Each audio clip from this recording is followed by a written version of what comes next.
Hello everyone, it's Oliver Harper here, and I'm back with Rob Hill, aka the Bad Movie Bible, and stand-up comedian Nick Helm for a new... Hello! Do it every time. For a new commentary, and this time it's on the Christmas turkey, Jingle All The Way. Now this film is Nick Helm's choice. So Nick, why did you choose this film for us to discuss for Christmas of 2025? Because I thought... because it's Christmas and it's got Arnold Schwarzenegger in it, and it's like, well, isn't that the perfect combo of everything that we want to do with our lives? It's Arnold Schwarzenegger at Christmas. Why not? Why wouldn't you do it? Arnold Schwarzenegger in a family action fest. Yeah, spread the misery. His fourth comedy movie. Is it his best? We'll find out. I think we've already given a clue away. I called it a turkey earlier, but anyway. So if you'd like to sync up this commentary with your own copy of the film on Blu-ray or an NTSC DVD, it is also available on Disney Plus and Hulu for those on streaming. Put the timestamp to 0 and press play now. This is the one with Danny DeVito, isn't it?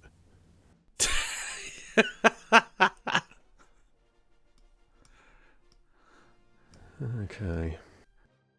I never saw it at cinema. I think when I saw the adverts, I was like, this was it didn't really appeal to me. But Nick, you said you had seen the teaser trailer, which I had to search for later on, and the teaser was quite interesting. So this was 96, right? Yeah. And so True Lies was 94, was it? Mm-hmm. So he did True Lies, and then he had a year off, and then he did... then he did Eraser in 96, yeah, and then this in 96. So I thought when I saw this, it was at the cinema during at the beginning of True Lies, but it must have been at the beginning of Eraser, and it was so exciting. There was a teaser trailer for it with Arnold Schwarzenegger in in a boiler room, and it was like Action Arnie. And it was like he turned around, he had a real mean face, and you go, oh, this is going to be great. And then there was a supercut montage of him beating up people dressed up as Santa, and you think, this is going to be very exciting and funny and brilliant. And then when the film came out, I just didn't bother watching it, because it just looked awful. It looked awful. I mean, I know this is a Power Rangers spoof, but it kind of is done really badly. Done in Vasquez Rocks as well. Right, yeah. They shot everything, didn't they? Like, if it was Star Trek, was pretty much that was the look. Any cheap sci-fi film was kind of shot there. Well, the thing is, this is meant to look like the Power Rangers, right? But this is actually what the whole film looks like. It's not like this is a contrast to the rest of the film. All of the action in the movie is like this. It's shot like this. Yeah. It looks like it was filmed on a backlot. It's one of the cheapest looking films ever made, and this is meant to look cheap, but then the rest of the film looks cheap as well. You're absolutely right. This is a what's it going to say? It's a diegetic something opening. This, isn't it? When you start with instead of the movie, you start with the movie within the movie, but you're meant to think it's the actual movie.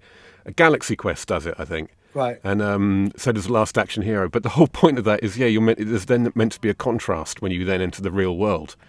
And like Nick says, there just isn't in this. The real world's just as stupid.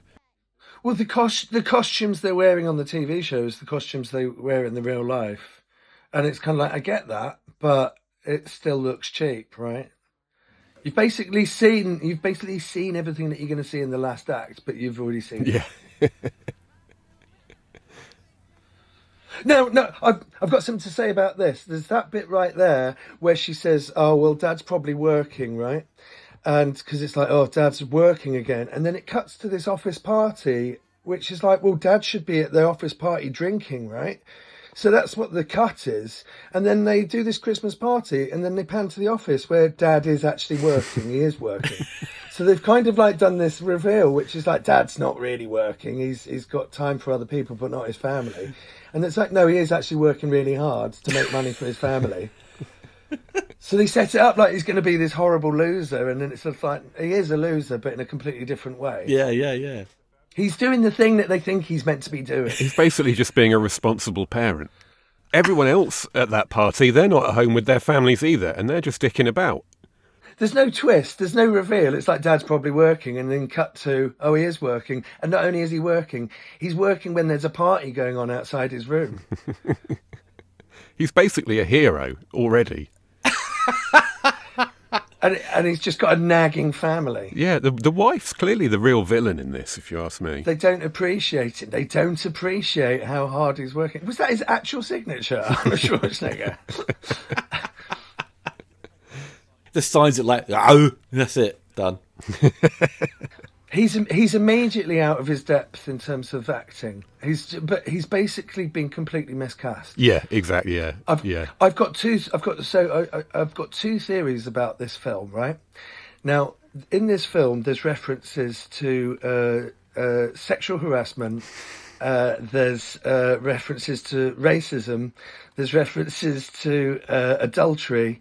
There's references. There's a bomb that goes off through a bomb getting delivered in the mail. This is a dark comedy, right? And it's a dark comedy, and they've barely touched the script, and they've just directed it like it's a family comedy. They put a soundtrack on it like it's a family comedy, but the whole film is actually really dark, and they could have done it like as a dark movie, but they didn't. So it's kind of like it's a mishmash between these two things. Yeah, maybe that does, because my whole theory was that, like you say, he's completely miscast. But I just imagine that all that darkness is just kind of the 90s, isn't it? Like it's just 90s. It should be someone more lively. I don't think so, because like in this scene here, like. But Rita Wilson with Phil Hartman, he's like this sleazebag, but they play their card immediately. Like, immediately he's a sleazebag. And Rita Wilson's looking at him like he's a sleazebag. And it's like, isn't she meant to discover that as the film goes on? Aren't we all meant to discover that he's a sleazebag as the film goes on? But they tell us immediately he's a sleazebag. So it's kind of like, well, you've played your cards too early, though. There's nowhere to go. They go with the confusion thing instead, don't they? They turn it into Arnold keeps seeing them in positions that look compromising but actually aren't. So I guess we need to hate him so we can be going to Arnold. No, she's not really doing that. She's not really going to get off with Lionel Hutz. She's actually hates him and she's all right. But she's going along with it. Do you know what I mean? She's inviting him into... She knows he's a sleazebag, but she's inviting him into the house. Yeah, the script needs that, though, because it's stupid. And she's getting lifts off him. Yeah, they can't think of a cleverer way to create these false impressions. The whole idea is that we as an audience are meant to know that he's a sleazebag, but no one in the film does, and then it gets revealed it's like basic storytelling. and because I thought this was a Chris Columbus film. I was almost half sure that it was going to open with I thought it opened the same way that Gremlins opened, with like this tracking shot coming down, and then they were playing Christmas, but obviously it doesn't. But this is Brian Levant, right? Brian Levant, yeah, he'd done the Flintstones, and Beethoven, because he directed Flintstones because he was like a huge fan of the show. He had all the toys, the collectibles. Because I think someone said, like, you need someone to direct this film who's a huge fan of the show, and I found him. And the film was successful, the Flintstones. I saw it at the cinema. I don't think it reviewed critically well, but everyone hated it, as I remember. I saw it at the cinema. Yeah. I as a kid and stupid, I kind of enjoyed it. It was weird that it ran that Jurassic Park phase. More dinosaurs, people were like, yay, love it. But then he kind of got stuck with this, and this put him in director jail, he said, on a podcast a number of years ago, that it kind of ruined his career. Good. Yeah, it's awful. It's awful. He didn't. The film didn't ruin his career. The film didn't ruin his career. He ruined his career. He made this film. So he made 3 utterly shit family comedies in a row, and then people stopped giving him work. And he's how unjust. I think before Flintstones, it was Problem Child 2 he'd done. Yeah, but another. Oh, I love Problem Child 2. I do. I love Problem Child 2. And I think Beethoven wasn't my kids' film, but I don't think Beethoven was awful. People didn't hate Beethoven like they did the Flintstones, I suppose. Flintstones is like, it's a kids' film, but it's really boring. It's about like office politics, and it's just like, why have you done this? Why have you done this? Why is the Flintstones about office politics?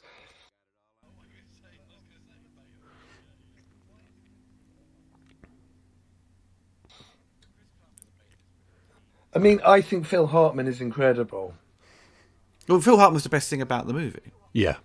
Yeah. For me, and because he can just play. I mean, he always kind of plays that same kind of character, right? And he just can coast through a movie with ease and still come out on top. You know, he doesn't have to put much effort in, but because it's the way he speaks and the way he sort of delivers his performance it always gets a laugh at you. You know, Smarmy. He always plays the same character because that character is so great.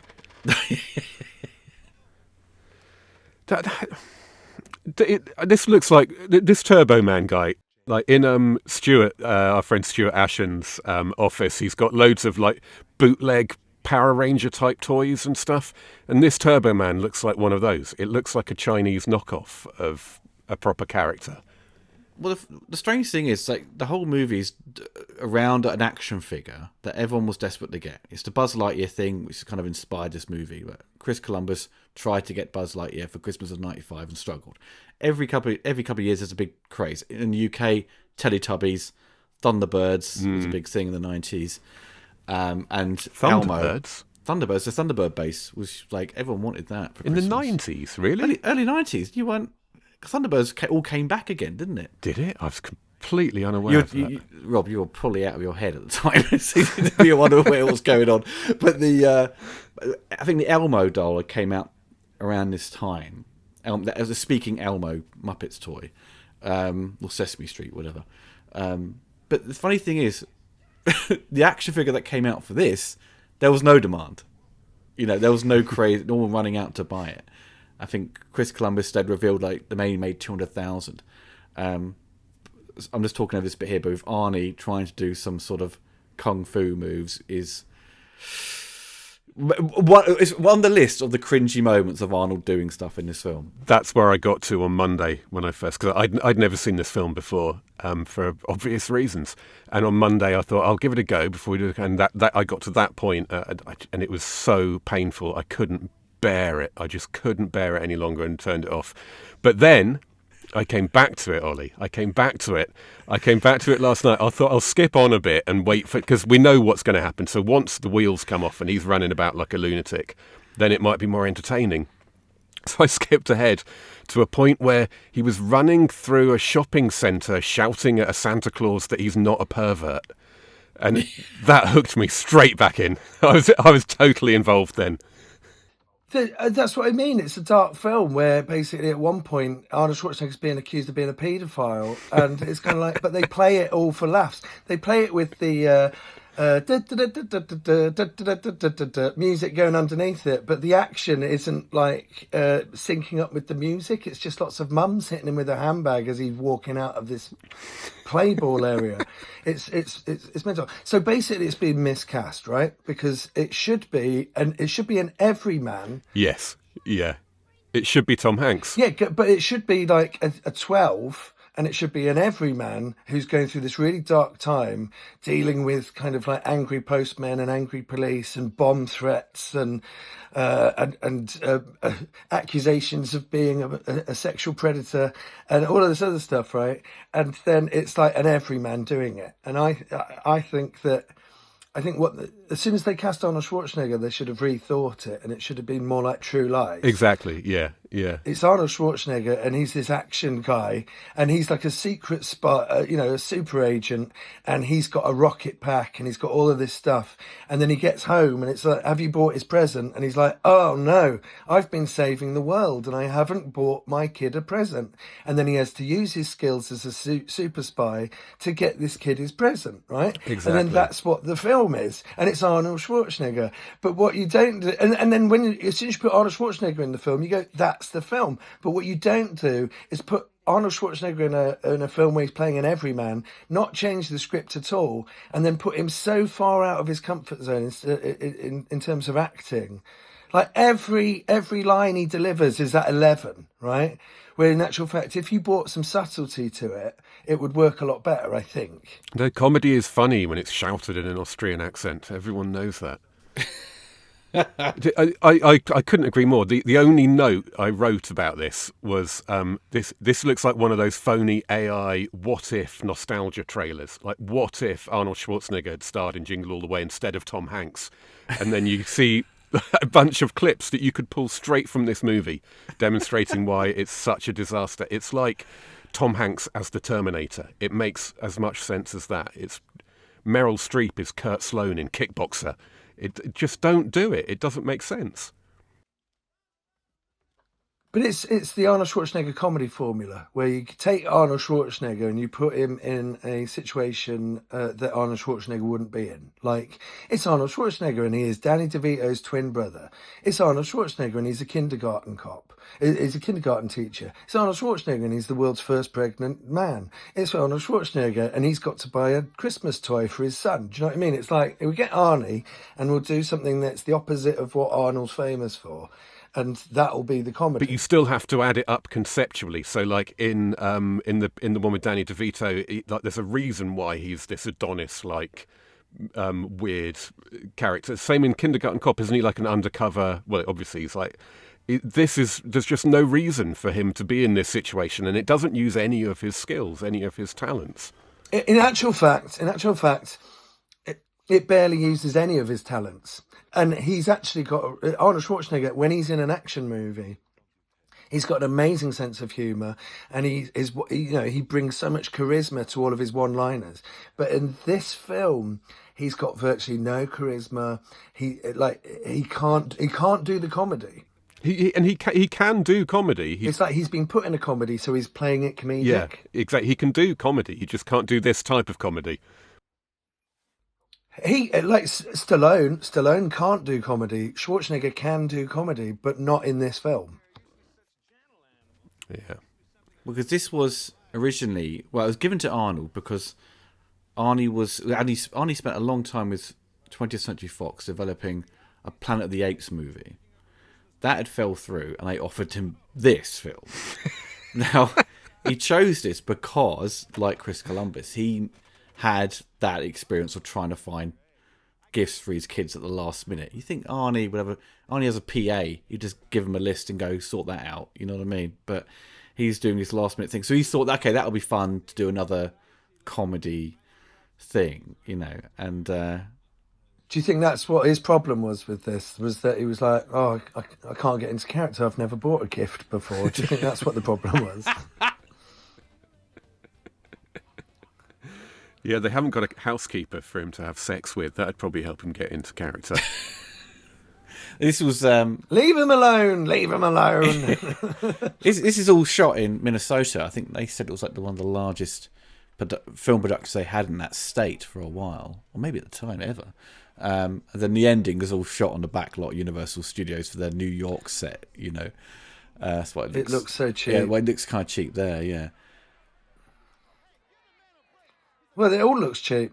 Well, it just looks all kind of flat and uninteresting. And here we've got Sinbad. Now, I think I've only seen one other production with Sinbad in. I mean, obviously he was big in the 90s. He was kind of a family-friendly sort of comedian. He was concerned. Well, his agents were concerned of him doing this by being essentially the bad guy. But I was saying to Rob before we start recording, but he's kind of seen as a soft bad guy because he's sympathetic and. Yeah, I couldn't work out whether we're meant to like him or not. And he's basically, a lot of these scenes here, his introduction scene is him ad-libbing, and it's not funny.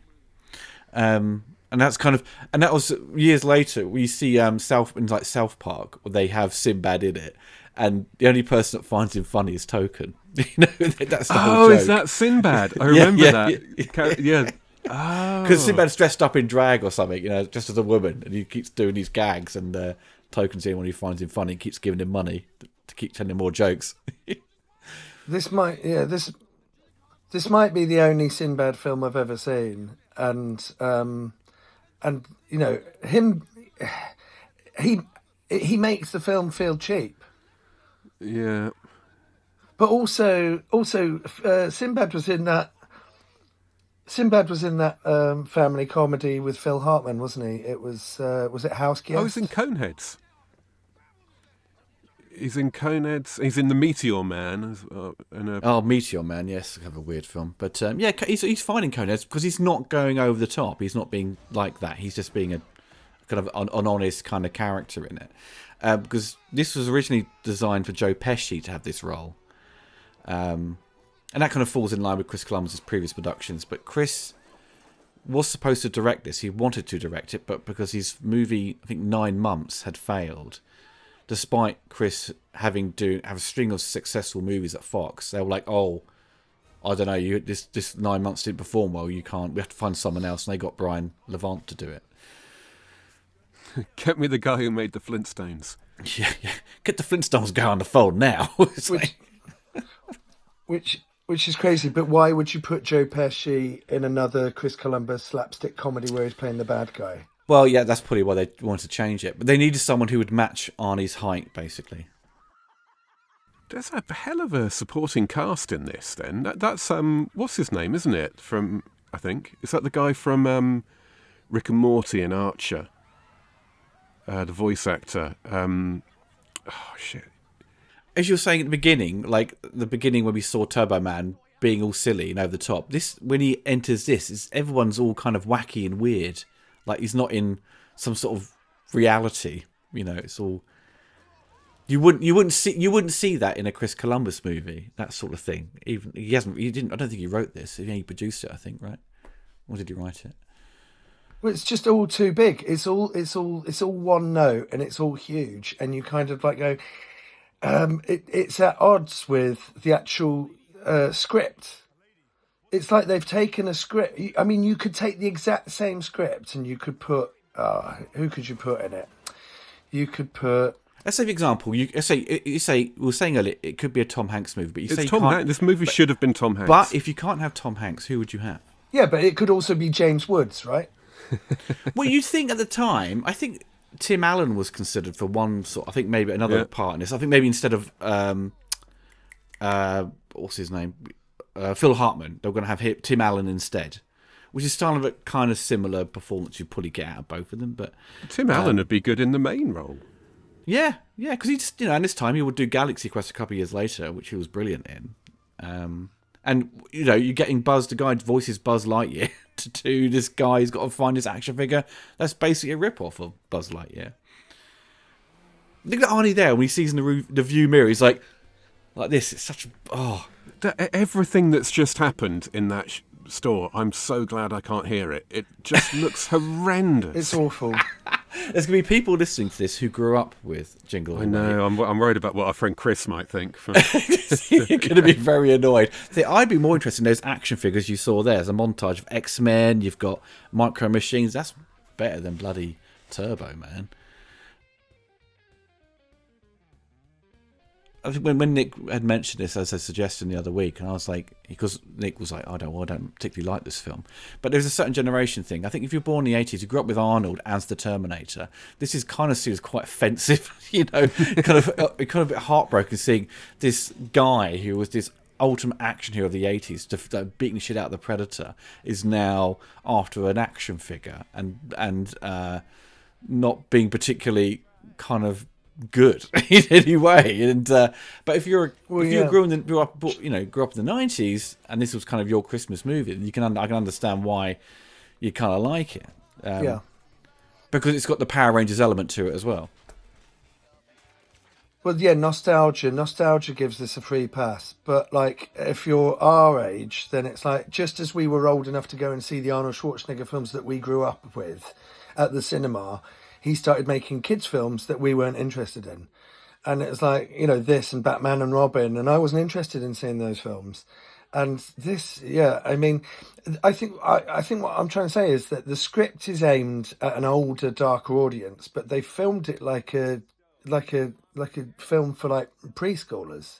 Well, it basically looks like the photography of but it's filmed at a young. It looks like Kindergarten Cop style photography. It's kind of TV movie, quite flat looking. It's not dissimilar to Home Alone as well, the way it looks. Home Alone just looks nicer. Oh yeah, like the house looks fucking like kind of bog standard and a bit cheap, and they just kind of littered it with loads of little bits and bobs to make it look like a real house. Still kind of feels very set bound. Home Alone looks like a real film. Yeah. This bit there, Phil Hartman, when he's like burns his finger. Pop that in there. Okay, yeah. Oh, I didn't realise how obvious it was that he is a wrong 'un. But he shouts it. He shouts it. So good, that bit. But he shouts it, and she's only just left the room. Do you know what I mean? Should be able to hear that. I mean, this is kind of the best bit. But Arnie, when he says like, "Put that cookie down," which obviously became a meme very quickly, or like, you know, people quoted it. But it's, you know, it's these people remember from the film, you know. Oh, just Phil Hartman's face. Every time I see Phil Hartman's face, it helps me. But if Arnold was playing it straight, and then he said, "Stop eating my cookies," then that would be like an Arnie one-liner, right? They repeatedly make Arnold look like an absolute lunatic by putting the camera right under his face and having him gurn down into it. The worst shot they do of Arnie is when he's in the Turbo Man outfit and he does this like weird move towards camera as he's like dancing because he's beat up like Sinbad, and it's like, oh my god, don't shoot Arnold like that. You know? It's not a good thing to do. So Sinbad is just another dad trying to get... Basically, he's in exactly the same situation as Arnold. Yeah, Yet we're meant to see him as a villain and Arnold as a hero. But Arnold makes more mistakes along the way than Sinbad, you know. Yeah, but Arnold Schwarzenegger is like this self-made... I don't think he's a millionaire, though, is he? But he's like a... But Arnold Schwarzenegger's this capitalist, self-made, like... Oh, you imagine... Yeah, well, it looks like he's a millionaire. And then he's like going head-to-head with this working-class guy, and the working-class guy is the bad guy. Yeah. Yeah, it's very white-collar v blue-collar, isn't it? I mean, there's hardly any black people in this film. I did notice that, actually. Right at the end, he goes through a living room or a dining room, and it's a black family, and you go, well, at least you've got some representation. That's great. That's exactly what I thought at that moment, and at that moment, I'd forgotten that Sinbad was in it, and I was thinking, even in the crowd scenes, there's hardly any colour in there. Well, Minnesota is not the most diverse of states, is it, I suppose? Double Man. Wasn't there like a joke? Like people got confused that Sinbad was in this Kazam movie, but it wasn't him. It was Shaq, wasn't it? People always got confused. It's that weird like Nelson Mandela effect. You know what I mean? It was that Shaq was in a movie called it's called Sinbad. Sinbad was in a film called Shazam, wasn't it? No, that's the confusion. It was Shaq, wasn't it? Shaquille O'Neal. Was it Shaquille O'Neal? Was Shaq? Yeah. Why would that mirror? But why would that mirror break off on that side of the bike? That's the side of the bike that didn't hit the floor, and he picks up, and then the mirror just falls off, and it's just like, well, who's this guy? Who's the cop? Oh, is it the same cop from later? It must be. This is one of the... Having not seen the whole middle chunk of this, I'm guessing this is one of those movies where you constantly keep bumping into the same people throughout the day. Yes, he bumps into the cop. The cop, weirdly, looks like Robert F. Kennedy Jr. You keep time you see it. When he sets the bomb off, it looks just like him, because they make his skin all like even darker because of the explosion. So it looks just like Robert F. Kennedy. Is that the lunatic one? Yes. Yeah. The one who's got a very funny voice, you know, when he talks. Like, is that guy real? It's like... He's married to what's her name from Curb Your Enthusiasm? The wife from Curb Your Larry's wife in Curb Your Enthusiasm. Really? All right. There's I saw a viral clip on some kind of social media of her being introduced by Kennedy to Trump, and Trump just refusing to shake her hand, and her kind of going, oh, all right then. So she's obviously said something he doesn't like.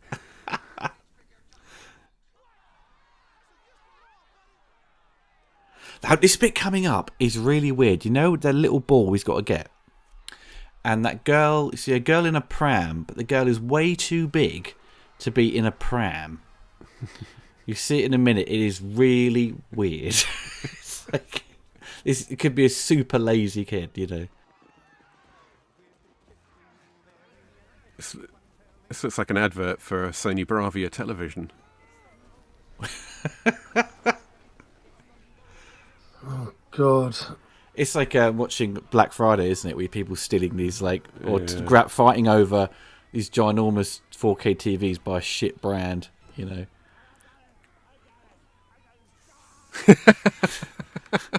Okay, that's quite funny. He just gets in the face. It's so funny. It's just the bits I like is just Arnie just pulling stupid faces, you know. The mailman. Oh god. Oh god, it's like that. Oh shit, we've done this whole scene at level 10. It needs to be 11. Quick, get it back up to 11. So here we go. Coming up in a minute, you'll see a little girl in a pram, and she's way too big.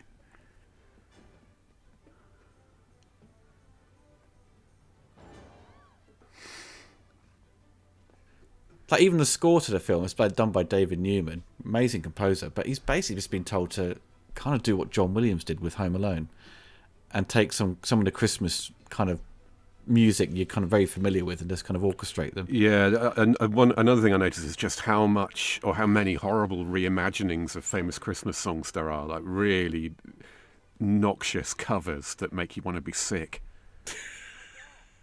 Oh yeah, that child's about 7. It's in a pram. Oh, So good. An awful bowl of hair. They were probably cast like 6 months before the filming, and just had a growth. this is like the scene in Commando. Yeah. Oh, so this is how he's accused of being a pervert, is it? Yeah, yeah. Chasing children around a child's play area. Yeah, that'll happen. Like someone's gone on the script. Wouldn't it be funny to put Arnie in a ball pit? Yes, do that. You know. Well, that's it. That's it. But it's all played to like the. It looked. Oh man. Well, that child's just being a prick, isn't she? And then why does she? Why is this happening? But why is any of this happening? Yeah. And there were so many balls that got dropped, and then it was like, oh, he's got 2 balls, and it's just like, what, is he the only person that thought to pick up 2 balls? And now they're in here, and the balls are different sizes, and it's not that confusing, is it? Because it's a completely different ball, and now it's like, oh, Arnold's a paedophile. This is what happens when someone thinks there's a paedophile in a child's play. They hit him with their handbags. Oh my god, they're all hitting him with all of their handbags. Oh my god. Can you imagine a scene like this nowadays in a movie? Like how big those handbags are. This. It was the 90s, though. Women had those ginormous handbags. They get smaller and smaller now, don't they? Here we go. Got a bit of the guy from Seinfeld there. Is it Kenny from Seinfeld?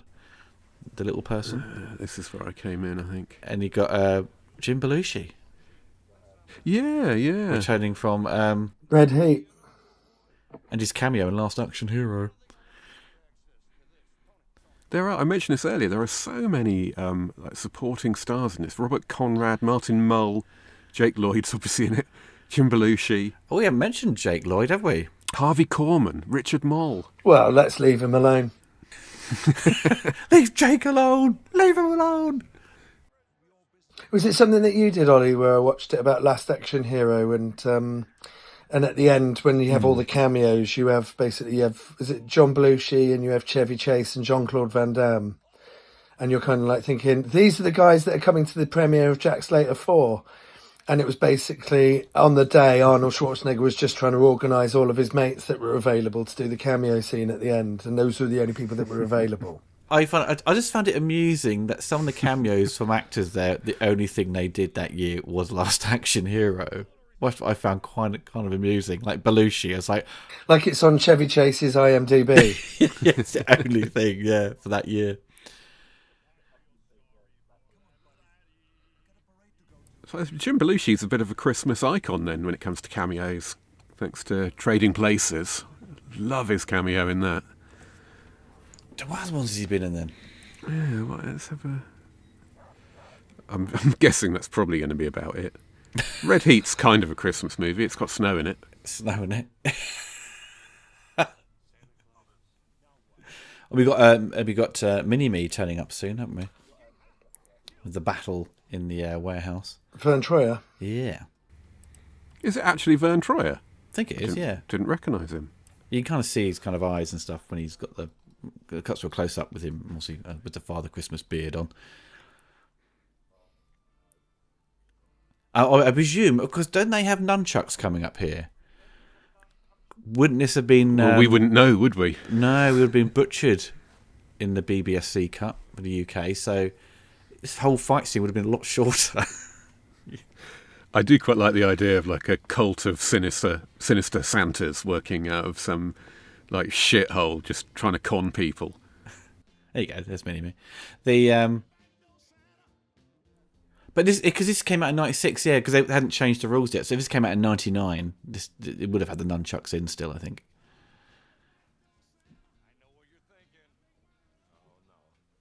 Yeah, it was late '90s, wasn't it? Yeah, when it all changed. '98, I think it was, wasn't it? Oh, hang on. Vern Troyer is one of the other dwarfs. What are they called? Elves. Did you mean? Yeah. Right. Okay. He's not the main one.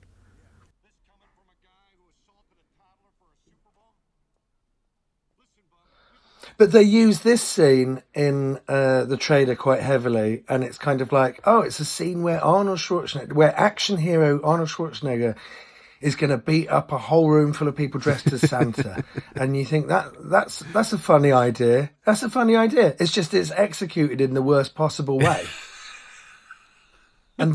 And again, if the tone was more like Arnold Schwarzenegger is a Secret Service guy that's having to fight all of these Santas, then that's... Mind you, have you seen Red One? Oh no, I've not seen that. No, that's the Santa. No, Red One is the Rock Christmas show that he did. Have you seen that? No, I haven't seen that somehow. Oh, sorry, the Rock thing. No. The Christmas movie.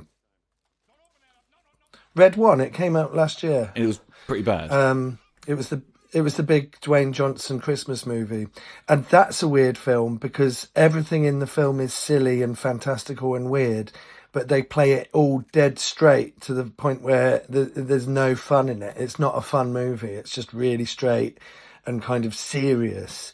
But they're beating up these giant CGI snowmen, but it's not played for laughs. Oh, that's weird. It's like the opposite. It's like the opposite of this film. Yeah, for sure. They do get quite a few licenses in this, though. So I was kind of puzzled by. Oh God, yeah. The thing at the end is just an explosion of pop culture bullshit, isn't it? Just and because earlier on, he had Jake Lloyd's bedroom was like Captain America all over it, wasn't it? It wasn't. So don't. In the 80s, you probably get a kid's bedroom in the 80s probably have a Star Wars poster or something like that. But that was always down to like in Poltergeist, you had Star Wars toys and stuff. But in Spielberg knows Lucas, so we can get that for free. But it's often the case they make up stuff, don't they, because they don't want to pay for any, get asked for permission. So in this, they've got quite a few things. And they've got X-Men stuff, I suppose, because it's under Fox and Fox Kids had X-Men cartoon on it, and so yeah, they're quite clever to sort of use stuff they already kind of have some sort of rights to. So is the parade at the end entirely staged, or is there any footage in there of actual? No, it's all staged. It is all staged. It's sort of like That's what it looks like, though, doesn't it? It looks like they've just got. I assumed they were like cutting away to the actual. Is it the Macy's parade and? Thanksgiving. Is it Thanksgiving's parade? Isn't it? Oh, is that Thanksgiving? Is it? Yeah. It looks Well, like looks smaller than that, though, doesn't it? It looks like they've got coverage of like a Disney parade, and it's like, but what's weird about this film as well is that like action and comedy is normally filmed in wide shots, and most of this film is filmed in close-ups. Yeah. Punches him. Okay.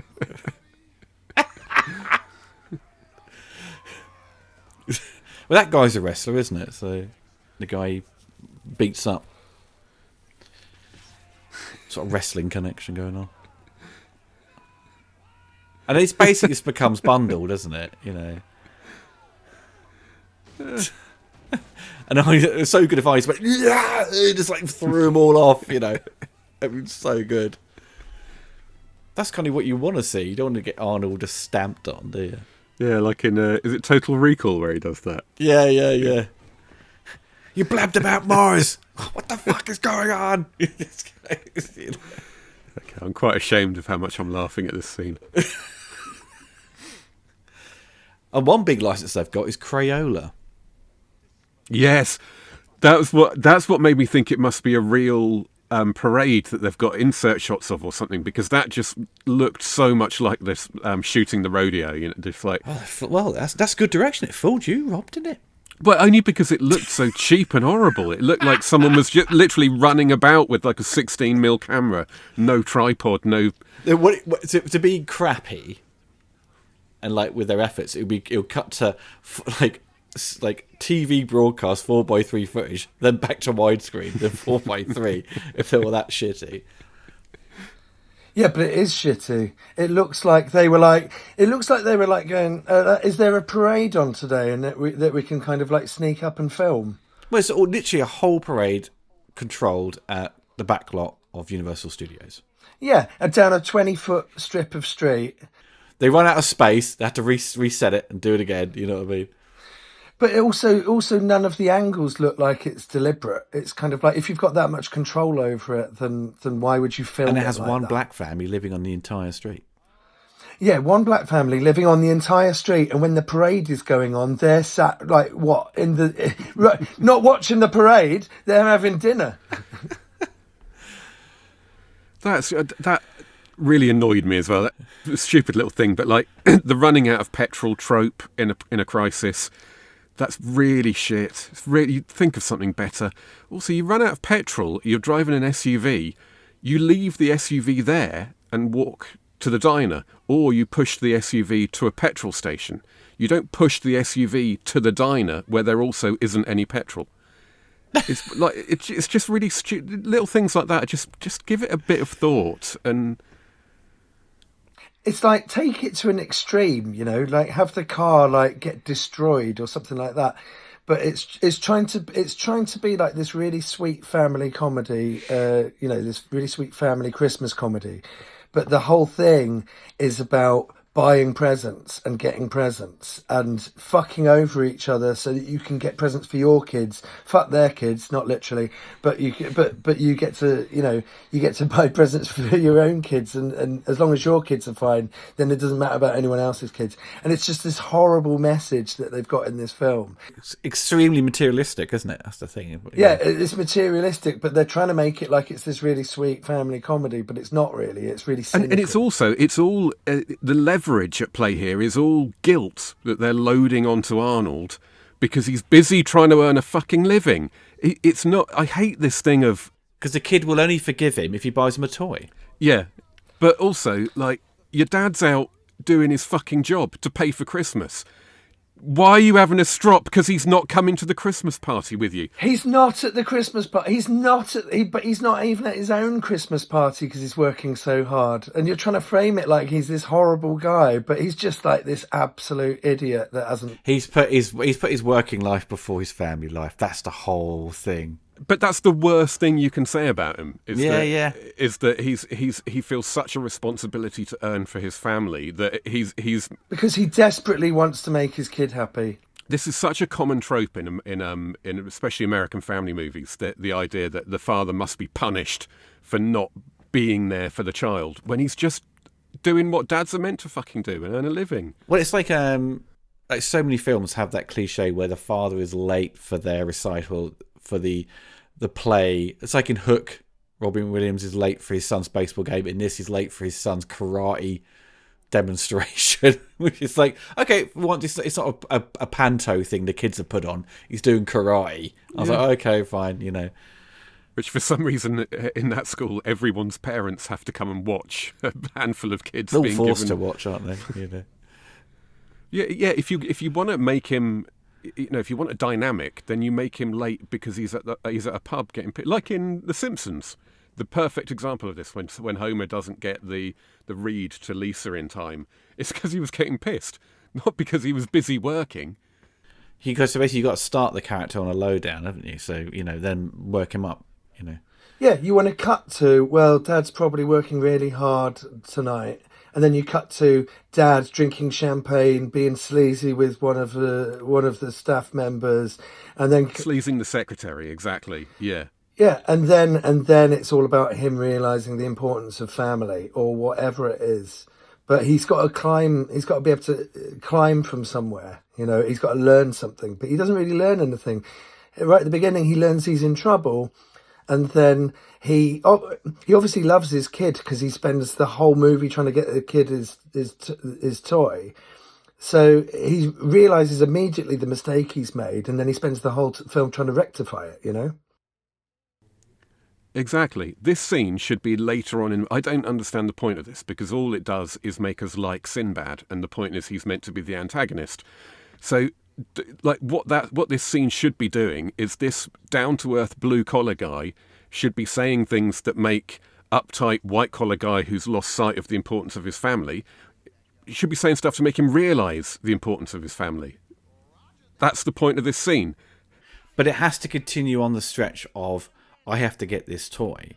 If I don't get this toy, he's going to turn out to be someone who he's not going to like. Yeah, he's got to get the toy, but he's got to learn that he can do it in a way that's moral and sets a good example for the boy and doesn't rely on just some weird chance event, which is what actually happens. Like you say, he doesn't learn anything. He doesn't learn how to be a better dad. He doesn't learn how to get the toy. He doesn't learn what's important in life. He just falls into a situation where someone gives him the toy. But also this scene right here is the character building scene where you kind of like get to know them, and if this was acted with any subtlety, this would be like the real heart of the film, this scene. But it's like Sinbad is kind of doing a job, and he's doing it quite well. But Arnold Schwarzenegger's delivery in this scene is the same as his delivery in every other scene. So it's like this huge bit, and it really needed to be a lot smaller. You just needed... who would have been good at this? Who would have been a better actor? Who was in the 90s at this time?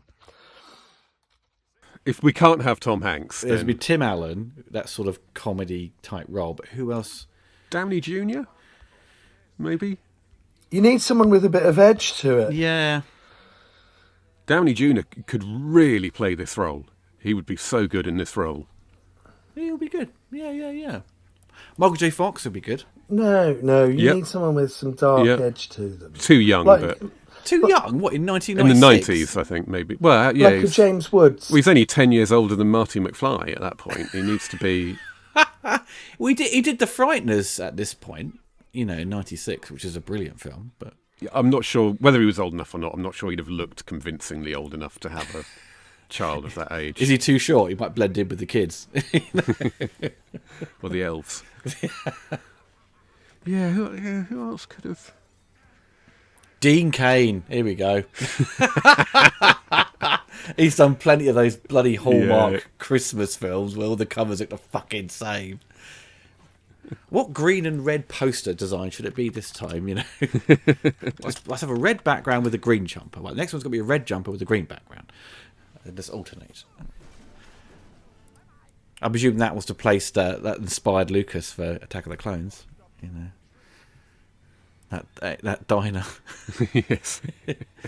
Obi-Wan.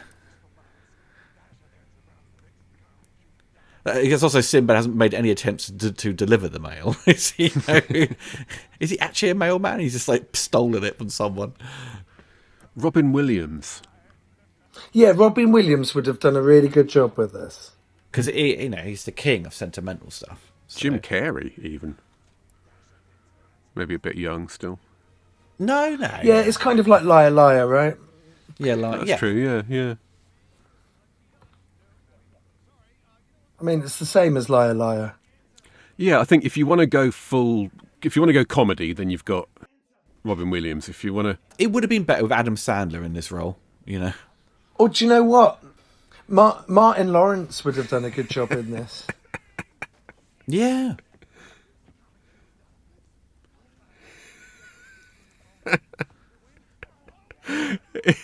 It's just like, he literally looks demented half the time. He's so stupid. He's got a parcel from the Unabomber. There are a lot of quite serious bomb threats for a family comedy. There is, isn't there? Yeah. Exactly. It's kind of like you either go one way or the other. But you've got a family Christmas film with a bomb threat, and then the bomb goes off, and it's like played like, oh my God, they're dead. and then about like 30 seconds later, you see that they're alive. We cut away from the bomb, don't we? And we hear it go off. And I was just thinking, well, how the hell are they going to handle this in a family comedy? What are we going to do now? Are we going to cut back to corpses? Are we just not going to see? And no, we get a Warner Brothers comedy moment instead. Yeah, yeah. You've also got this cop, right? So this cop that's following them around is like played like he's this big star, and it's like, oh, it's a guest role for this famous guy that's playing the cop. Quiz won't know who it is. It's just Robert. It's Robert Conrad. Yeah, Robert Conrad was a big star back in the 50s. No, Right. It was after that, actually, wasn't it? No, 70s. I can't place him now, actually. What's funny about Robert Conrad in this is that, you know, he's a cop and he's on the trail of all of these guys, and he's at every time there's a crime or something that happens, Robert Conrad's there. And at the end, he's on a float waving at people, and it's just like, so he's part of the parade at the end of, he's part of the cop float at the end of the thing, but he's still put in a whole day's work before he did the float. Yeah, I was thinking that, like, just after that explosion, he had to go to hospital to get his hands bandaged, presumably. So then like he immediately went straight back to work where Arnold Schwarzenegger is. Yeah. Martin Mull's so great. Martin Mull's great in everything, but he's so great in this. Yeah.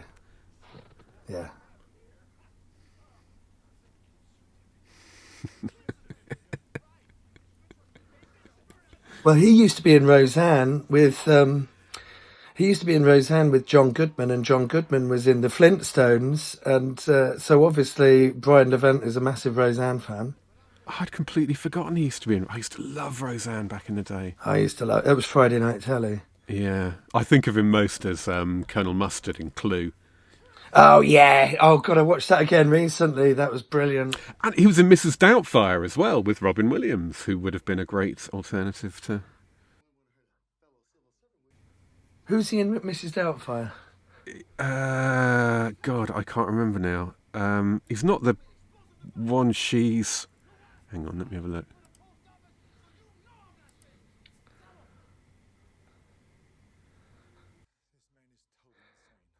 Oh God, I can't remember that. It's a similar little cameo role, but I mean, this is a real dark. Like Sinbad's character is a really dark character, and it's just sort of like it's just played like he's a cartoon character, but everything he says is just deeply disturbing and like.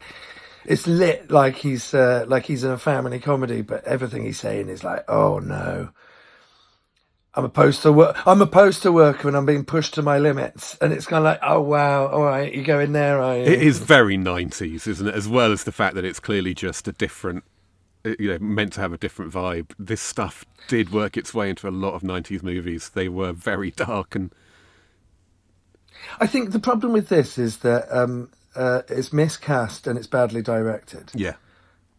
The mid to late 90s, there was such a slew of kind of straight to video type comedies that all look the same, never really are that funny, and you've got actors in there who are kind of not really famous anymore, but they're sort of recognisable, and they all sort of turn up in these films, and they're just like Jingle All The Way kind of slots into that because Oscar was another one, which I quite like, actually. There's the explosion. Oscar, no, that's no. It's terrible, but I like how the star is so miscast. It just becomes funny watching them trying to do it. But it's one of those films that's set in one. Yeah, it's John Landis. John Landis directed Sylvester Stallone in a comedy, but it's a play. It's all set in one morning, and it's one of those things. It's a farce. And everything keeps happening, and it just feels really small because it's in one morning, and Stallone isn't really cut out for it. Yeah, but that's got Tim Curry in it out of Clue, so there you go. I think when I was growing up, I loved Arnold Schwarzenegger so much, and it was like he was one of my friends, and you kind of like you go to the cinema to see what your friend is up to these days. And when you watch this, it's a little bit like you're seeing your friend being undignified, and it's like, oh come on, mate, you're better than this. It's just Lionel Hutz. Every time he opens his mouth, I just hear Lionel Hutz. But she should be sort of unaware that he's this awful guy, right? Yeah, and also every time he sees them, Phil Hartman's done something to piss her off, but for some reason she's smiling at him anyway. Like in the scene, she's angry with him, and then you see Arnold's view, and she's doing something suspicious. Like in The Cable Guy, where Jim Carrey is playing Matthew Broderick's family off against Matthew Broderick. And Matthew Broderick looks like he's mad because he's like going, he's doing it. And Jim Carrey, everyone loves him so much that they're not aware of it, right? And that's like what Phil Hartman should be. Yes. He should be like this really sleazy guy that no one can see it. And Arnold Schwarzenegger is the only person that can see how sleazy it is. And everyone else thinks that Arnold Schwarzenegger's mad. What's his name? Terry. He's not mad. He's not horrible. He's like the nicest guy in the neighborhood. He's better than you. And then he has to spend the whole film. And then at one point, the wife goes, "Oh, my husband was right. He is a sleazebag."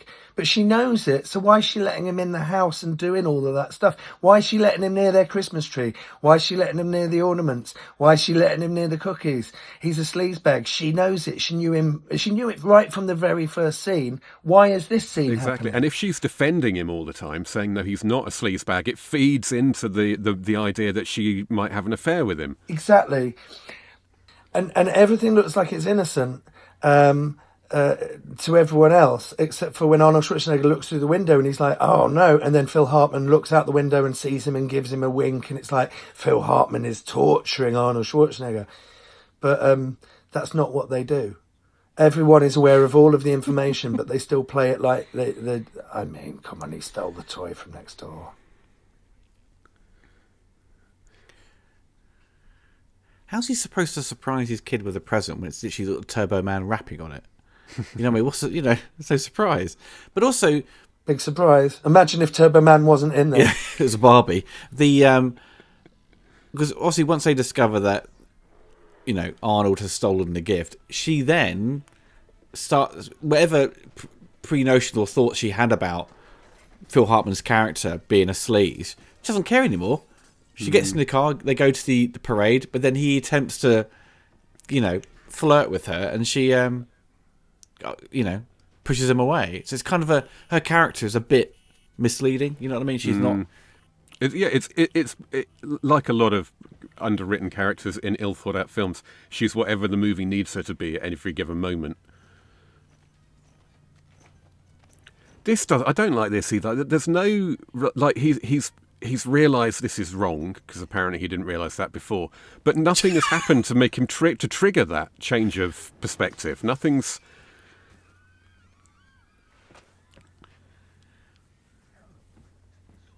Arnold said he used to punish his kids by making them watch Red Sonja. I'm sure this must have been on the list of movies he'd punished them.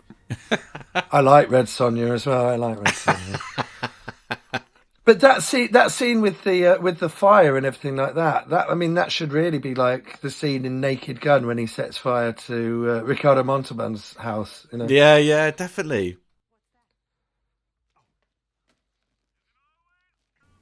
Yeah, he should have, like, if he'd stolen that present, and then as he was putting it under his own tree, he noticed the label on it saying "From your loving father" or something like that, and then that gave him a sense of guilt, and so he changed his mind. That would make sense.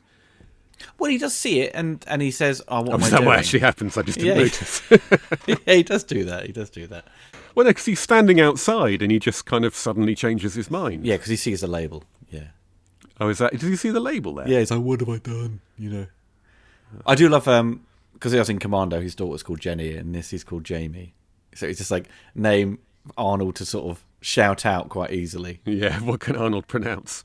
Jamie. It's just like what? Jamie. Yeah. Jamie. He can't say J's. It's like, why have you called the son Jamie? Yay. Jamie.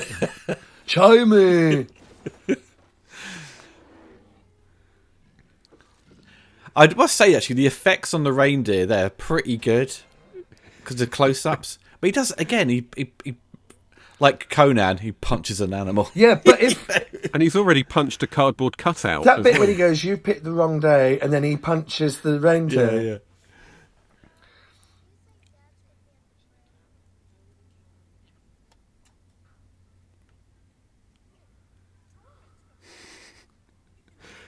also find that child really distractingly fat. I don't. Distractingly fat. Well, like normally there's a reason for child's that obese. I'm not judging him or whatever, but it's just really distracting. He's just fat and spoilt, isn't he? So. Oh, is he really? I didn't get a handle on who he was because I think I missed all the stuff with him in it when I skipped ahead. Well, they're using the kid as a punchline, aren't they? They're saying that the dad is a bad dad. But they're like saying that Phil Hartman is a bad dad, so he spoiled his kid, and now the kid is obese, and they're using the kid as a punchline to be like, well, Arnold Schwarzenegger's kid isn't obese. Like Dudley Dursley in Harry Potter. I didn't get the, I wasn't aware that that's how he was, that he spoiled his kid. But Harry, Phil Hartman's kid goes, but the other kid, the fat kid, he goes to karate, doesn't he? So he's not, doesn't seem to be burning it off.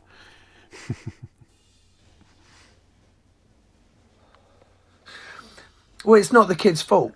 And so they're using this child actor as a way of kind of like visually showing what a bad person that Phil Hartman is. And you think that's a bit of a horrible thing to do to a child actor. Yeah, that's maybe the darkest thing in the movie. This looks awful. Yeah, like this looks like this is a parade. It looks like that this is a parade that they have filmed. Rather than this is something that they have staged specifically for the movie. Yeah, that zoom in then, the camera wobbled halfway through it.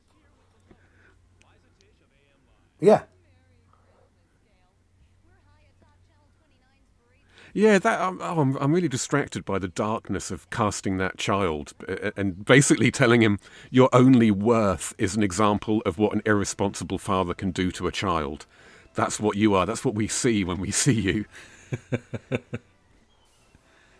Does Arnold use the word "I'll be back" in this? I can't remember if he did. No, I don't think he does. But that's what I mean. I don't think they changed the script at all to accommodate for Arnold Schwarzenegger. Which they tend to do. They've done in the past because they'd have someone to work with Arnold to sort of adjust the dialogue so it's kind of easier for him to, say the lines without potentially tripping up or something that's a bit more difficult for him. His accent. Because Stevie D'Souza had to do that with Jean-Claude, but Jean-Claude was so confident he was going to say the dialogue correctly and keep fucking it up. So instead of saying, "I'll see you later," Van Damme would say, "I'll see you ladder." And then, and then Van Damme was like, "Oh, no, I saw a ladder in the background. That's why I said it." This is the scene with Phil Hartman in the car where she should realise that he's a sleazebag, right? See, this is just... How can this not be a real parade? You got the Tick, you got Turtles, you got... is that Paddington? You got Sonic? Yeah. Is that Rock'em Sock'em Robots? Is that Cabbage Patch Baby or something? What's that? What's that little weird thing there? I don't know what that is. Gumby. Might be, yeah. Cat in the Hat. Why wouldn't he get out of the car at this point? He's at the parade. Why wouldn't he get out of the car at that point? Why would you? But why would you get in a taxi and say, "Please take me to the massive annual parade," and then be surprised that there's some heavy traffic? And why are they going to the parade now? It started. Yeah. Why is her hair is so bad in this movie? Oh, that's a post. Is that a first season of Friends hairstyle? Yeah, it's a bit Friends, isn't it? It's a bit Jennifer Aniston sort of hairdo, isn't it?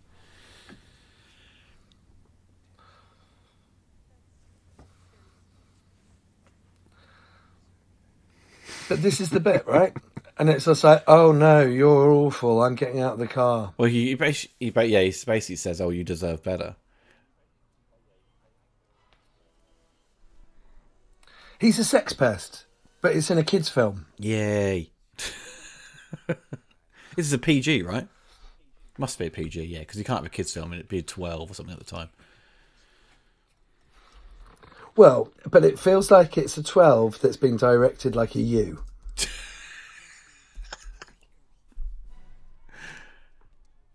Yes, PG, yeah. If they're stuck in a traffic jam, why are there no cars around them, in front of them? And they've got a view of the parade from the car. Oh, now there is a car in front of them. There's not a car in front of them from the interior shot. Why is everyone walking away from the parade? Covered in boiling hot coffee, like 3rd-degree burns all over his face, and then he gets up and he's just like, "Whoa!" And he's meant to be on a fucking float, waving, and he's getting coffee for I mean, why is he getting coffee for everyone on the float? The parade has already started. He's going to be late. How did he pay for the coffee with his hands in bandages? He's still working. He should be on the float. Didn't Phil Hartman look like he's just been covered in sex wee then? It didn't look good. Oh. I didn't have you saying sex wee on my bingo card for this session. I think everyone that's listening's genitals have retracted into their bodies now.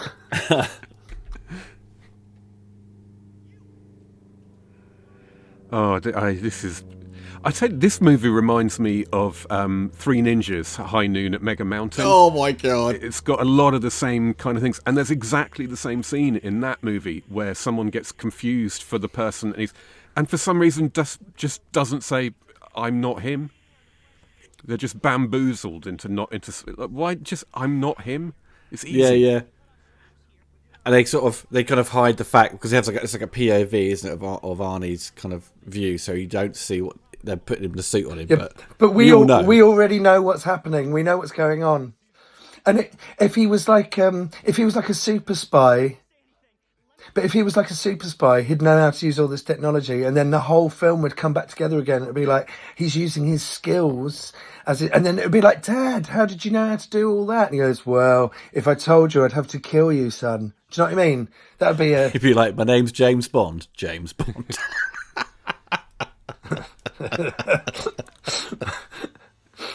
It's really lame as well, the way that he just takes his helmet off and says, "Look, I'm your dad." It's such just no cleverness to it. He should have had a line. There should be a line of dialogue or a nickname he has for his son, and he should just say that, and then the son goes, "But what?" And then that's it. I mean, we're not quite sure. The son's not quite sure. But It's like in Sudden Death, where the kid looks at him and he does the sign language, Yeah. and he knows it's Van Damme. It's like, yes, that moment is hilarious. oh, it's a massive slice of cheese there, big chunk of brie. But also that whole underground area, are they on a float? Yeah, it's like they're coming out from under the ground. Why is the float so big underneath? So he just ran into the float then. What? As he was running away, I guess. And you've got like this whole operation that's happening underneath the float. That doesn't, yeah. What? That doesn't make any sense. And then there's the whole thing that's like, the last guy, he's got such severe brain damage that there's no longer, we've just got some sort of like brain activity from him. You go, this is a kid's film. The joke is that the guy's just brain damaged, not completely dead.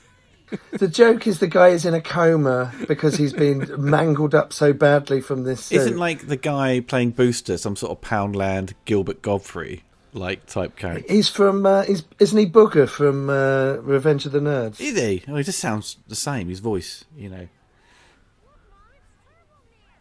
This is cool. Yeah. This is cool. It's Bozo Man. He's like offcuts of like Joel Schumacher's Batman Forever, isn't it? That's like sprayed it red. Oh god. Oh god.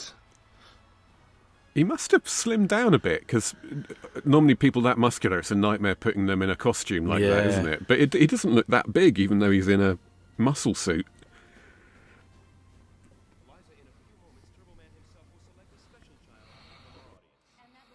Like, there's the moment when he does the thing to Jake Lloyd. Oh no, maybe not. That's not the moment. Yeah, but he didn't do it earlier though, did he? To sort of, yeah, as you're saying, there's no thing for him to say that's my dad. Like, no, that's what I'm saying. Yeah. Okay. That's what I'm saying. He just generically saluted him. But if he'd have done something earlier, Yeah. then there could have been a thing. But he doesn't need to know that Arnold Schwarzenegger is Turbo Man yet. He doesn't need to know that his dad is Turbo Man. I think, not then. I don't think he should do it then. At the end, instead of just taking his helmet off, which is just, I mean, this happens a lot in movies, doesn't it? The dad or whatever is the actual hero in it.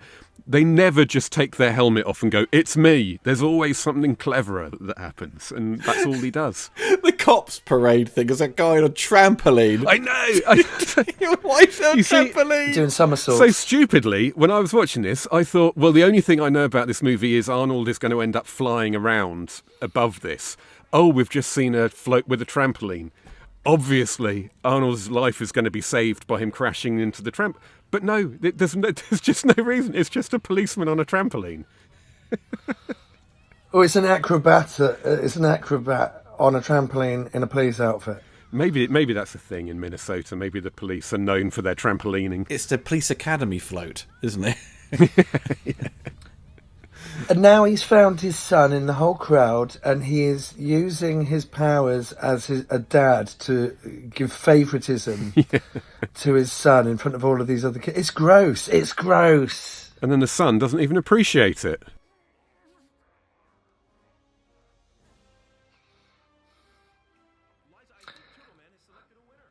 And the mum doesn't even know. No. Well, he has got an orange visor. It's kind of like Sinbad's turned into Meteor Man, but with a big brain on his head. They also tell him that there's a microphone that will change his voice to make him sound like Turbo Man. But it still sounds basically exactly the same as Arnold. I know. But also the two guys reporting, you know, the two commentators on the parade, they're treating it like it's all real as well. It's not like they're vacuous TV people. It's like they're in the world of Turbo Man.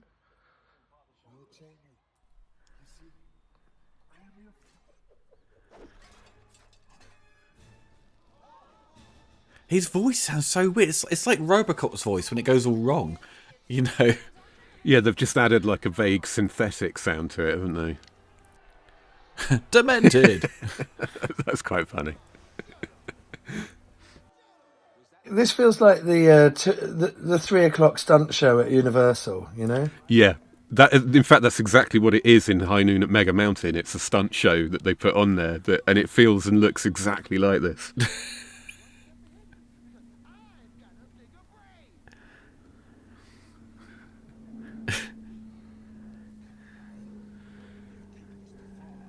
Oh, it's so awkward, all this stuff. Yeah, this is where it gets really kind of bad. I think when Arnie, years ago, you know, before they cast Christopher Reeve, they thought, oh, let's put Arnold as Superman. Just seeing this Arnold flying around looks goofy as fuck, you know. Yeah, but they've just filmed it so badly. It's all in close-ups. And it's like, why have you filmed it But you all see in a side close-ups? profile with him kind of flying like this past camera. And this looks like a little action figure. The cinematography and the editing in this sequence are horrible. It's awful. Everything that just happened on top of the float when Sinbad came down and the pink thing and all that was just, what are you doing? But his fist just came off and then reattached. And it's just like, what, his actual hand? His actual hand.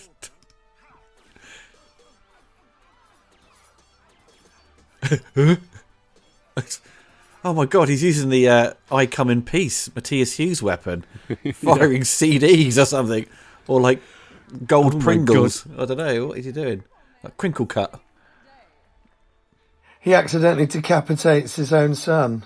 I'd never be able to get this out of my head if I'd thought of it earlier.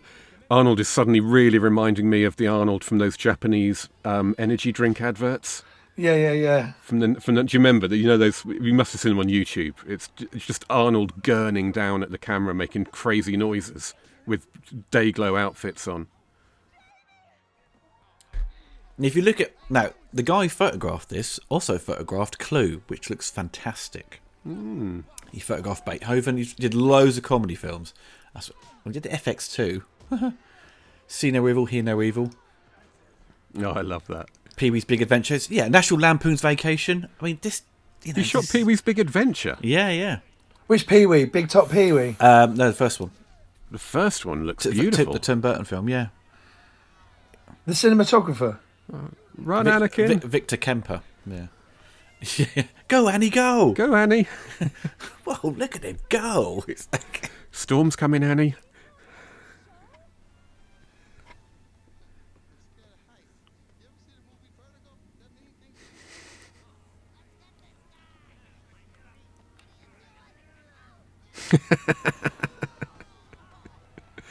Basically, all the bits that are funny are the bits that are quite inappropriate and shouldn't really be in a family movie. I know.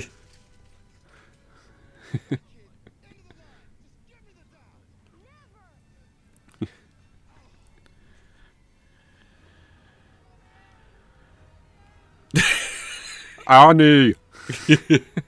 Oh man, it's such a slog, isn't it?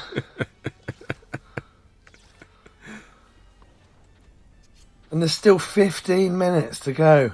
But he said, like, use a jetpack, but he doesn't actually activate it. He just puts his arms out and the sticks come out and he becomes the Rocketeer, you know. And then, oh, that is so bad. Little Die Hard 2 reference.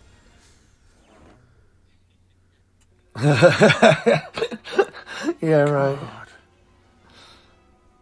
Oh, when he falls like this. See, that would have been a good moment for a trampoline to come into play. If only there was a trampoline. It's all these flying effects. This is what Tim Burton's Superman Lives probably would have looked like. Nicolas Cage flying around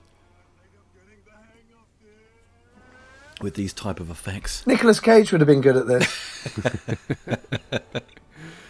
I'd like to have seen him as the son. Yeah.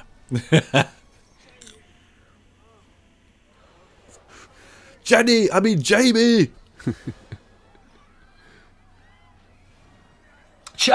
Jamie! No, like, he goes flying into the wall in a minute, and it's so badly done. And he just, you know, falls on his arse. I think he would be dead by now. I mean, it's a guy that doesn't know how to direct action. So he's done everything in close-up. Also, Oh, that parade's passing by Here we your are. window. That's not when you choose to sit down for dinner, is it? You're at the window watching the parade. Surely. And then you have dinner, and then you have dinner. You watch the parade, and then you have dinner. It's a It's family right there. tradition. It must be so exciting. Yeah, every year it's like everyone else has to queue for hours. We can just watch out the window. All that when he hit the wall and fell, that was so much coordination to get those shots done. But it's for the awful gag. God, the amount of time into that rubbish shot. I can't believe there are so many gags and bits involving people hanging, falling, and so on, and there's a fucking trampoline in that parade, and no one's thought to make use of it. But also the kid is in danger. And the people that are running the parade must know this isn't meant to happen. And then they get him, right? And they get Sinbad, and then they leave the kid hanging up there. Like, they could have just had cut to someone with a clipboard, with a headset going, wait a minute, looking What? confused. What's going on? Yeah. They don't even have that. Yeah, and everyone's celebrating that Sinbad has fell off, right? And it's like, yeah, we've got Sinbad. And it's like, yeah, but the kid is still hanging at the fucking... There's all this... The kid is hanging off the thing for his life. And you're like, yeah, we've got him. The kid's in danger. The kid's in... Oh, my God. Jamie! But I mean, George Lucas must have been on the edge of his seat. But he knew. He knew.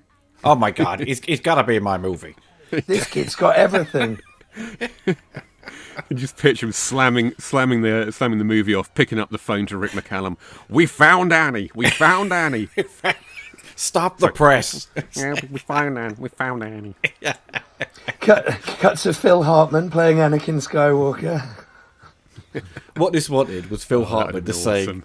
you know, I saw Jingle All The Way in a bar last night. The sound wasn't on, but I got the gist of it. You know? So,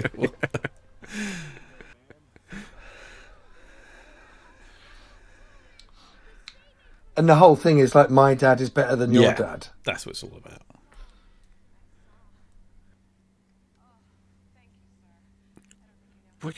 What in the universe invented by this movie? How does it make sense that she doesn't recognise him? Arnold has the most recognisable jawline and mouth. You know, just give him a mask. Why can't the character have a mask? And then I suppose because they want to. They've paid for Arnold. They want to see him, I guess. Oh, poor little Annie. Arnold Schwarzenegger's most recognisable thing about him is his hair, though, isn't it? I recognise that crew cut. Me.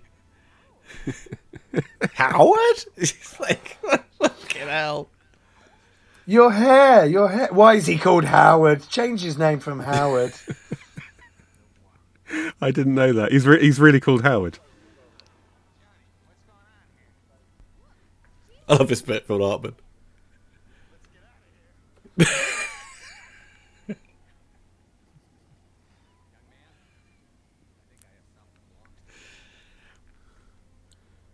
Oh, Phil Hartman, he's the best in every scene he's in.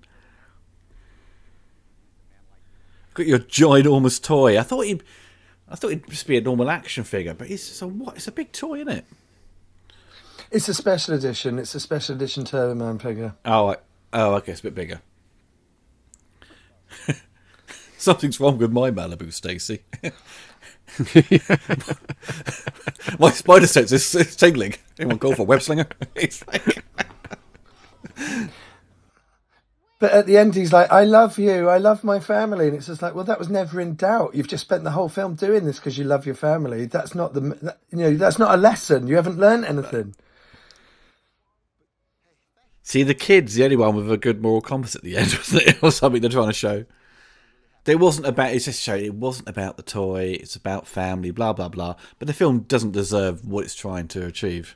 No, it makes complete sense for the boy to, because everyone realises what's important. So the boy gives it away to the character we've already established as being worse off than him, and we actually know the son, the child, the son. We know there should be another child looking for the toy, not just another dad.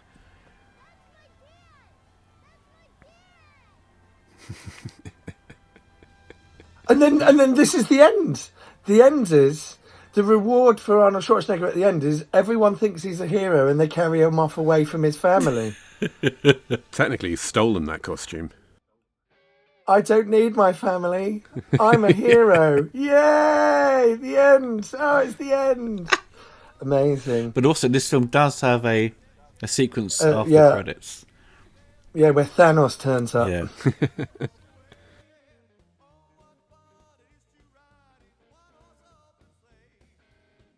But are the end credits really 8 minutes long? They're really long. It's like the end credits of RoboCop 3. Really slow, but it's going for ages. It's like 10 minutes, I think. 8 minutes. 8 minutes of credits. That's bonkers. This is normal speed. Yeah. It just everyone had to. There's a lot of people wardrobe for Arnie.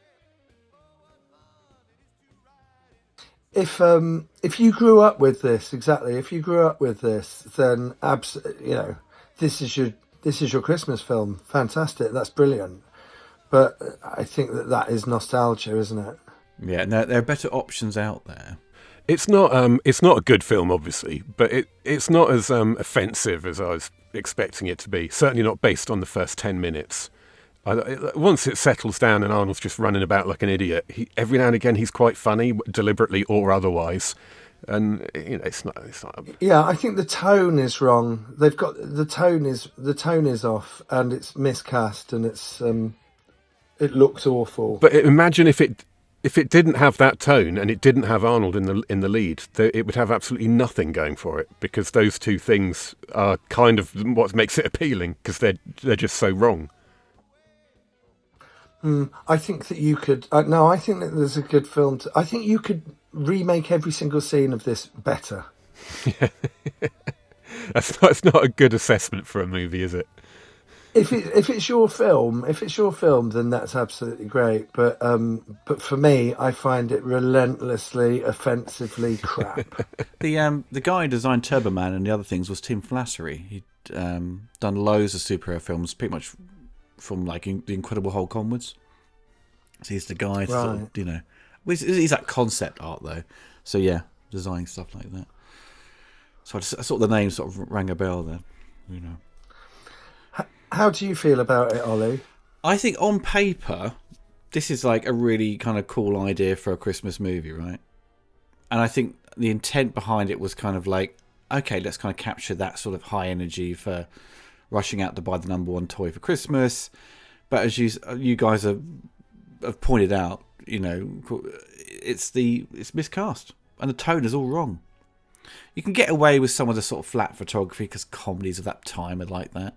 But it's it weirdly doesn't have any scenes where there's any snow. You know, it's snow, but it's not snowing. You know what I mean? To sort of that would be a part of him struggling to get to the next toy store because there's crazy amount of bad weather. All these other challenges, not just him being tripped up or something like that. You could do far more creative ideas to sort of give him a challenge to get to the next place. And I think your idea, Nick, about him being a secret agent, even though you would have cast shade of like comparisons to True Lies where kind of similar thing, but that would have kind of worked better in the fact that he was this guy who was really good at stuff, but he'd forgotten one thing to do, and that was kind of forget stuff for Christmas. But as we saw at the beginning when we were discussing in terms of Arnold's character, where he's kind of a decent guy, but he's just like overworked and focusing, and he's obsessed with work. But you want to start him at the bottom and kind of, you know, he's like didn't get his Christmas bonus. He's kind of you want that sort of kind of somewhat idiot Chevy Chase character. I think perhaps you can go that way, where he's like a really kind of polite, means well, bumbling fool. Things keeps going wrong for him. And he's got to get the toy for Christmas, and he goes through all these kind of hoops and bumps into, you know, one of the Quaids, you know, Randy Quaid, you know, sort of drive him nuts. I mean, that would have been better. Chevy Chase. This should have been a National Lampoon's another Christmas movie with Randy Quaid and and Chevy Chase, you know, teaming up. Well, this film is written with edge. You know, there's an edge to it, and it's directed like there's no edge to it. And it's like there's no like depth to it. It's just all. It feels really corporate. It feels like it doesn't feel like Arnold Schwarzenegger came along and brought in his best director, and it feels like everyone has just been put in the film. Yeah, there's no heart. And there's no vision to it. It's like it's all really flatly filmed and like put together in the most broadest possible way. But there's no one that's come in and gone, oh, we'll drag that bit out. You know, there's darkness to Home Alone, and when it's sentimental, it really hits you. And even if it had more of that tone to it, that would have been better. But it doesn't. It doesn't have that. You think Arnold would be a lot more cautious about doing this film because everyone took him down a peg because Last Action Hero didn't perform well. He came back with True Lies, did something really big, and then he came, well, I'm going to try and be a little bit more careful about what I choose. And he chose this. You know. I think he always wanted to do comedies. He always wanted to, because he's an entertainer, isn't he? And he got kind of pigeonholed doing action movies, which were the best action movies. So he was an action star in our eyes. But quite from an early age, he was from an early point in his career, he was trying to do different things. You know, Twins comes really early in his career. It comes right after Predator, right? Yes, 88. I think it is, yeah. Was it 88, 89? So it's kind of like after Predator and after Twins, he kind of does, isn't it Terminator 2? After it was Total Recall, then Terminator 2. Yeah, and that was the thing when I was kind of going through all the newspaper stuff for Last Action Hero, because T2 was so fucking big. Like, Arnold was like kind of unstoppable, and people wanted to see him fail in the press because he just got so high. And he sort of, you know, rode that wave, you know. Well, after he did Terminator 2, he directed Christmas in Connecticut, which was a TV movie. And it's kind of like, well, why did he do that? And he did one of the Tales of the Crypt episodes, didn't he?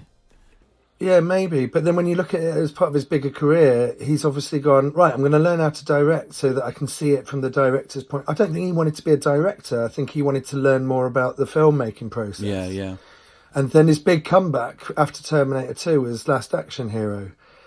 And then that was a flop. So he's like, I'll work with James Cameron again. I'll get back on top, and then I'll start doing more family-centric things. Do you know what I mean? You can see a real path to it. It's weird. It's THX thing at the end. Yeah. Well, George Lucas, he would have gone, Jake Lloyd. THX. And yeah, this is like, after all of the movie, you realise that Rita Wilson is just as capitalist and... Do you know what I mean? It's like, all I want is stuff as well. There's the snow. You get the snow right at the end. Yeah, so in the extended version, this is just the last scene of the movie. This isn't after the credits. It's in the final sequence. It makes more sense to put it there. Why would you leave it with Arnold Schwarzenegger getting ripped away from his family by a hungry mob?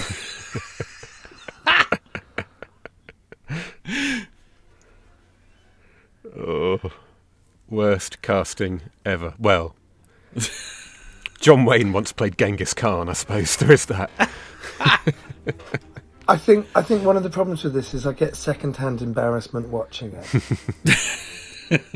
The cringe is too high. Yeah, that's why I couldn't handle the first 10 minutes. It's that same cringe. It's the same feeling I get watching Fawlty Towers. As much as I love it, it just makes me go. Ugh.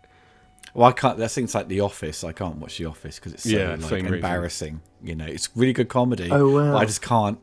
There was one point where I could watch it years ago, but now I'm just like, no, I can't.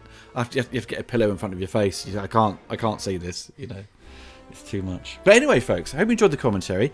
Have a great Christmas, everyone, and me and the lads will be back in the new year. Yeah, happy Christmas. Happy Christmas. Warwick Davis as the fiddler on the roof. That wouldn't work, would it?